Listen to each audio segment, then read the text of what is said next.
hipermagnesemia refleja puede darme cansancio respiratorio. ¿Ok?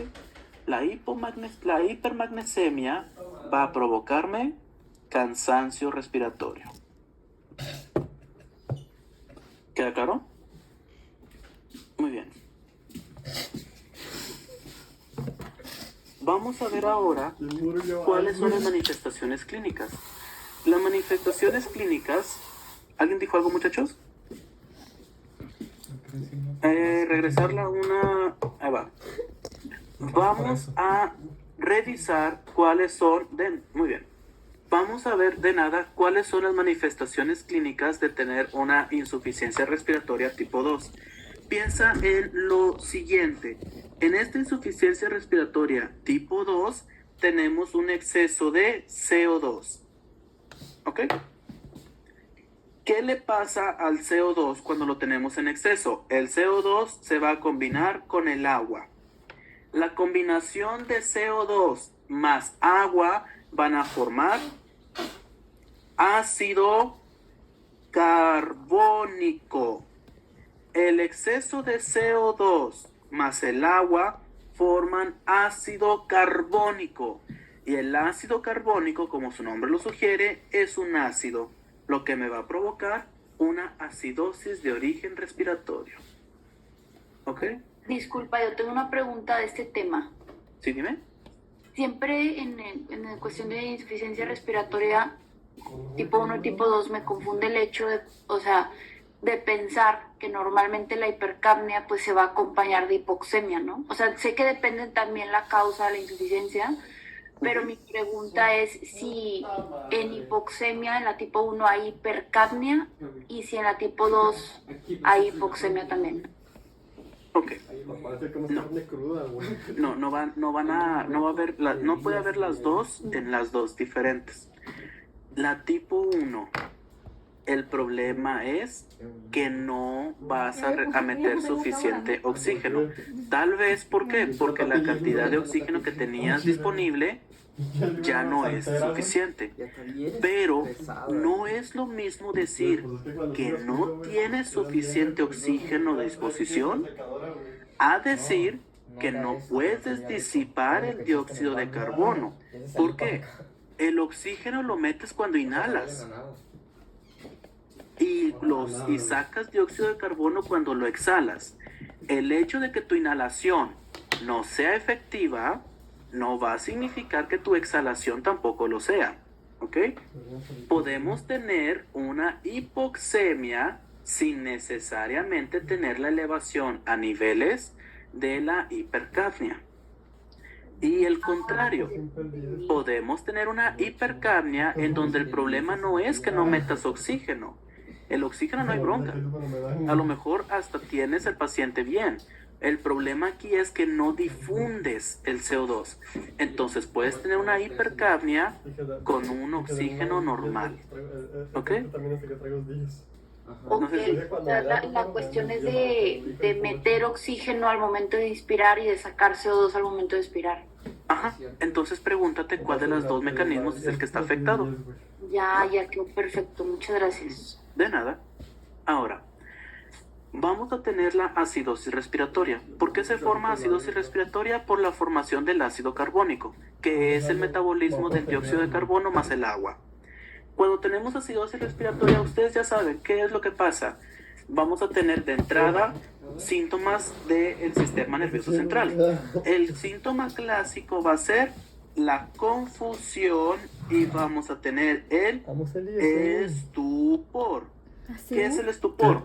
El paciente está al borde de quedarse dormido, ¿ok? El estupor es como la somnolencia, ¿ok? Es cuando el paciente deja de responder a estímulos. Ahora, uno de los datos cardinales de tener acidosis respiratoria es la asterixis. ¿Qué es la asterixis? Le pedimos al paciente que estire los brazos y van a empezar a temblar las manos, ¿ok? Asterixis es cuando le pido al paciente que extienda los brazos y van a empezar a temblar las manos. Ahorita les voy a mandar un video de cómo se explora la asterixis, pero la asterixis es uno de los datos más importantes para la acidosis respiratoria por exceso de ácido carbónico. Ahora, este ácido carbónico puede provocarme incremento del flujo cerebral, ¿ok? Y cuando se dilatan las arterias nos da un tipo de dolor tipo cefalea. Oigan, ¿sabes cuál es la cefalea que te da por incremento del flujo cerebral? Ahí te va. Cefalea tensional, cefalea migrañosa, cefalea en racimo de uva. ¿Qué tipo de cefalea trigeminal? ¿Qué tipo de cefalea les suena que pasa cuando tenemos incremento de flujo cerebral? La cefalea del tipo migrañosa, ¿vale? Vamos a tener cefalea tipo migrañosa por tener la dilatación del flujo cerebral, ¿ok? Y vamos a tener el ácido láctico elevado. Para el diagnóstico en general, el gol estándar va a ser hacer una gasometría arterial. Ahora, muchachos, la gasometría arterial va a ser el diagnóstico de la insuficiencia respiratoria. Este te va a decir si es una insuficiencia respiratoria tipo 1 o te va a decir si es una insuficiencia respiratoria tipo 2. Sin embargo, no te va a decir por qué tengo la 1 ni por qué tengo la 2. ¿Ok? No te va a decir por qué tengo la 1 o por qué tengo la 2. Para yo saber por qué tengo la 1 o por qué tengo la 2, voy a hacer el TAC. ¿Ok? El aumento de flujo es propiamente por la acidosis, así es. ¿Ok? El TAC. El TAC nos va a decir por qué tengo la insuficiencia respiratoria. Entonces, para el diagnóstico de la insuficiencia respiratoria, hago la gasometría arterial. Para el diagnóstico de la enfermedad asociada a la insuficiencia respiratoria, hago el TAC. ¿De acuerdo? Para el TAC, ¿qué es lo que voy a investigar? Datos de tromboembolismo pulmonar, a lo mejor tengo alguna ocupación alveolar, a lo mejor tengo una insuficiencia respiratoria aguda con ese pulmón blanco, el cual lo podemos ver en el COVID-19, etc. Vaya, siempre vamos a realizar el TAC para saber por qué tengo lo que tengo. ¿Hecho? Es para saber por qué tengo lo que tengo. Gol estándar diagnóstico, gasometría. Pero la gasometría solo me va a decir, tienes insuficiencia respiratoria. Y me va a decir qué tipo tienes. No me va a decir por qué la tengo. Muy bien. El tratamiento, muchachos. El tratamiento. Mientras que el tratamiento de la tipo 1 va a ser la administración de oxígeno, el tratamiento de la tipo 2 siempre va a ser la ventilación mecánica. Bueno, exageré. Siempre es la ventilación asistida. ¿Ok? En el tipo 1, yo puedo primero darle oxígeno. ¿Qué tipo de oxígeno le voy a dar? O más bien, ¿con qué empezaría? Primero empiezo con las puntas nasales. ¿Ok? Después de las puntas nasales me paso a la cánula. Después de la cánula me paso a la mascarilla. De la mascarilla me paso a la mascarilla con reservorio. Y de la mascarilla con reservorio me paso a la ventilación mecánica. ¿Ok? Son puntas, cánula, mascarilla, mascarilla reservorio, ventilación mecánica. Es un procedimiento escalonado. Muy bien. Ahora, vamos a ver qué es lo que le doy a la tipo 2. La tipo 2, que es la hipercápnica, que es por disfunción de la bomba, siempre le voy a tener que dar la asistencia ventilatoria. ¿Ok? Empiezo con una ventilación no invasiva y después me paso a la ventilación mecánica. Siempre el manejo va a ser asistencia ventilatoria. De hecho, muchachos, en el examen del semestre pasado, que les pusieron la insuficiencia respiratoria tipo 2 hipercápnica en un paciente que tenía un exceso de CO2, era un paciente que tenía fibrosis pulmonar idiopática. En estos te preguntaban cuál era el manejo del paciente. Y literalmente, muchachos, no se la quebraron. La respuesta era ventilación asistida. No se la quebraron. La respuesta era ventilación asistida. ¿Pero qué Muy bien. administrar O2 no es ventilación también asistida? ¿Qué es el ECMO? Mira, el ECMO es la oxigenación extracorpórea transmembrana. Oxigenación extracorpórea transmembrana. Voy a ser terriblemente coloquial, ¿ok? Un ECMO es una máquina de hemodiálisis. No falta respeto. Es una máquina de hemodiálisis combinada con un ventilador. ¿Ok? Eso es un ECMO. Una máquina de hemodiálisis combinada con un ventilador. El ECMO es la oxigenación extracorpórea transmembrana. En la actualidad no existe un consenso tengo que ir a cambiarme. de cuáles son las indicaciones de un ECMO. ¿Ok? En la actualidad no existe todavía un consenso de cuáles son las indicaciones para un ECMO. ¿A qué me refiero con un consenso? A que existen las guías europeas, existen las guías norteamericanas, existen las guías latinoamericanas, etcétera, etcétera, etcétera. No hay un concentrado que diga estas son las indicaciones para un ECMO. Sin embargo, tú te vas a aprender únicamente que el ECMO se indica cuando tienes una insuficiencia respiratoria aguda más una insuficiencia cardíaca. ¿Ok? Y ya. Nada más eso te vas a aprender. No existe todavía un consenso de cuáles son las indicaciones definitivas para utilizar el ECMO. Muy bien. Estas sí, para que veas. Las indicaciones de intubación. Estas sí, para que veas. Estas sí te las tienes que aprender. ¿Cuáles son las indicaciones? ¿Puedes repetirlo el ECMO? Ahí les va. Les van a poner entre las opciones la ventilación asistida o les van a poner el ECMO.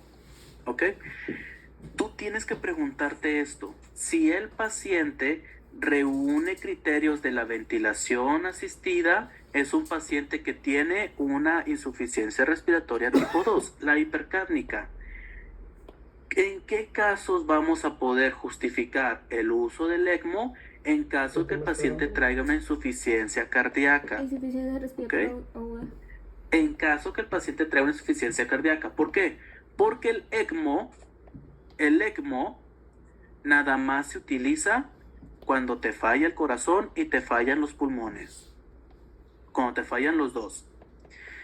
El ECMO, muchachos, es una terapia que se ha considerado puente a trasplante. ¿Ok?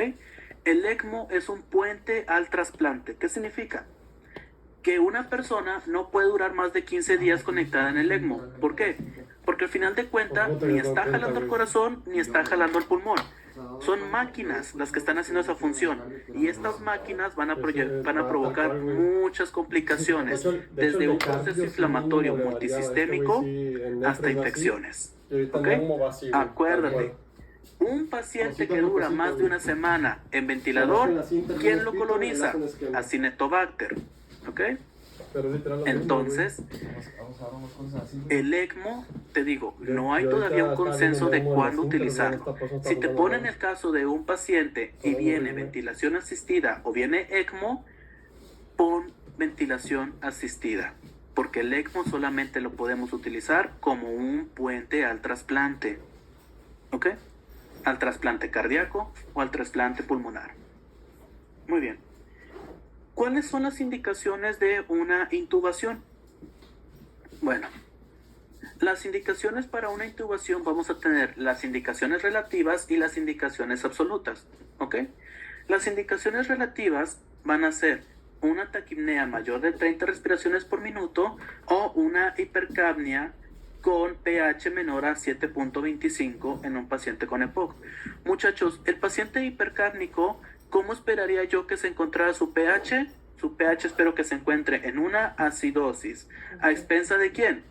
A expensas de el ácido, perdón, a expensas del ácido carbónico. ¿Ya pide el Uber?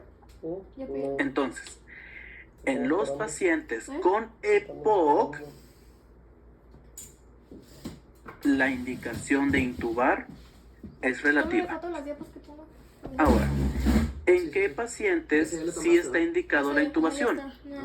Pacientes con arresto respiratorio o apnea, en la falla de los no invasivos, en la fatiga muscular, cuando el paciente está en obnubilación o coma, cuando tengo una inestabilidad hemodinámica o cuando tengo la hipercapnia con un pH abajo de 7.20, pero es un paciente sin EPOC. ¿Ok? Estas van a ser las indicaciones de la ventilación mecánica por ventilador. ¿Ok? Muchachos, nadie espera que sepan usar un ventilador. ¿Ok? Nadie espera que sepan utilizar un ventilador. Cuando estuvo la pandemia en lo más cabrón, sí agarraron médicos generales para enseñarles ventilación. Ahorita nadie espera que ustedes sepan manejar un ventilador. Lo único que quiero que sepan del ventilador, ¿por qué dijiste que en EPOC era relativa? Bueno, ¿por qué en EPOC va a ser relativa a esta indicación? De por sí el paciente con EPOC ya está viviendo perpetuamente con una insuficiencia respiratoria. Pero piensa, ¿qué paciente se va a morir si le pica una araña? Piensa, ¿qué paciente se va a morir si le pica una araña? ¿El paciente que nunca le había picado una araña o el paciente que le han picado 10 veces arañas en el pasado? ¿Qué paciente crees que se va a morir más rápido? ¿El que nunca ha estado sensibilizado o el que ya está acostumbrado al veneno de la araña? ¿Cuál se va a morir primero? La araña, güey. ¿Qué creen ustedes? El paciente el que nunca lo han picado. Exactamente. Entonces, lo mismo te pregunto yo. ¿Qué paciente crees que se va a morir más por la hipercapnia? ¿El de EPOC que está acostumbrado crónicamente a vivir hipercápnico? ¿O el paciente que no tiene EPOC y no está acostumbrado a vivir con EPOC? El paciente con EPOC, exactamente. El paciente con EPOC, digamos de cierta forma, está acostumbrado a tener hipercapnia. Disculpa, es por esto que en este ejemplo específico de POC es con un pH debajo de 7.25, o sea, todavía hay todo un rango de acidosis, ¿no? Exactamente. Manejamos también un rango diferente de la acidosis. Va, gracias. Sí, de nada. Es por eso, porque uno está acostumbrado a vivir con hipercapnia y el otro pues no estaba acostumbrado. Obviamente se te va a morir el paciente que no estaba acostumbrado. ¿Ok? Como les decía, muchachos, no es necesario que aprendan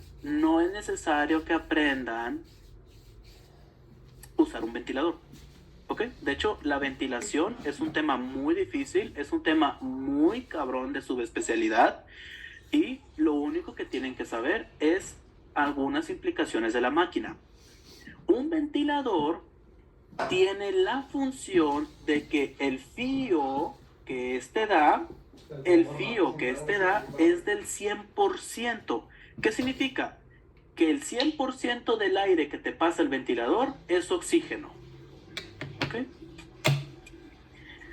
Nosotros vamos a comenzar, iniciamos la ventilación asistida con un fío al 100%. A ver, no se está viendo bien. Ahí está. Iniciamos con un fío al 100%. La meta es que mi paciente tenga una presión parcial de oxígeno de 60 milímetros de mercurio y la máquina la voy destitulando hasta dejarla en menos de 60. ¿Ok? Decide dónde la quieres poner, güey. Vaya, empiezo con la FIO al 100% y luego la voy bajando. Decide dónde la quieres poner. Y la meta es que el paciente tenga una saturación parcial de oxígeno mayor a 60 milímetros de mercurio. Pues yo, por ejemplo, esta cabeza Y con esto, muchachos, ya acabamos la sesión del día de hoy. Haciendo durante el momento. Yo lo pensé, ¿Ok? Ya acabamos la sesión del día de hoy. Antes de dar por finalizada la clase del día de hoy, muchachos, ¿alguien tiene alguna duda? ¿Dónde la quieres poner? ¿Primer palo o segundo? ¿Cómo le vas a hacer, güey? Muy bien. Mañana vuelven a clases. Entonces, mañana la reunión se va a hacer durante la tarde-noche. Mañana nos vamos a volver a conectar para continuar con los temas. A partir de mañana, vamos a iniciar con el tema de el embolismo pulmonar y la enfermedad tromboembólica. ¿Ok? Pero eso ya va a ser tema para revisarlo el día de mañana durante la tarde. Si no hay más dudas, muchachos, ya pueden. ¿Qué temas consideras más importantes? Bueno, ahí les va. Neumo. ¿Solo se van a ver los temas del temario o también los extras? No. Fíjate, qué bueno que me preguntan eso. Los temas extras no vienen en el examen, muchachos. ¿Ok? Los extras no vienen en el examen, nada más los de temario. ¿Ok? Qué bueno que me preguntaron eso. Ahora, ¿qué temas considero que sean más importantes? Mira, neumo no es... ¿A qué se refiere con falla de los no invasivos? La falla de los no invasivos me refiero a la falla de la mascarilla, la falla de las puntas nasales, la falla de la cánula, la falla de la máscara reservorio, etc. ¿Ok? Ahora, sobre los temas que considero más importantes, el examen de neumo no es igual que el examen de nefro, muchachos. ¿Ok? Este sí trae de todo. En el examen de neumo sí va a venir un poquito de todo. Pero neumo pregunta mucho cascada, de manera similar a como lo hace nefro. Preguntan muchas cascadas. Entonces, de cada tema, una cascada puede traer una o dos preguntas. Cuando estés dando tus últimos repasos para neumo, hazlo con la intención de saber cómo te van a preguntar cada cosa en cascada, porque son raras las preguntas directas. Todas las preguntas de neumo están hechas en formato de cascada, lo que significa que una o dos cosas de cada tema sí te van a preguntar. Mi consejo, muchachos, apréndanselos todas. Vamos a ver exámenes de cada tema, no de cada tema per se, pero sí vamos a ver un examen, ¿ok? Sí vamos a tener un examen donde vamos a ver el aglomerado de todos los temas, ¿vale? Muy bien. ¿Alguna otra duda? Ok. Entonces, muchachos, vamos a dar por finalizado Neumoscopy. Mira, ahí te va. Hijo, esa pregunta sí está muy cañona. ¿Sí ha sido? ¿Sí ha sido el semestre pasado? A ver, el pasado no fue, pero el antepasado sí fue. ¿Ok? Entonces, sí.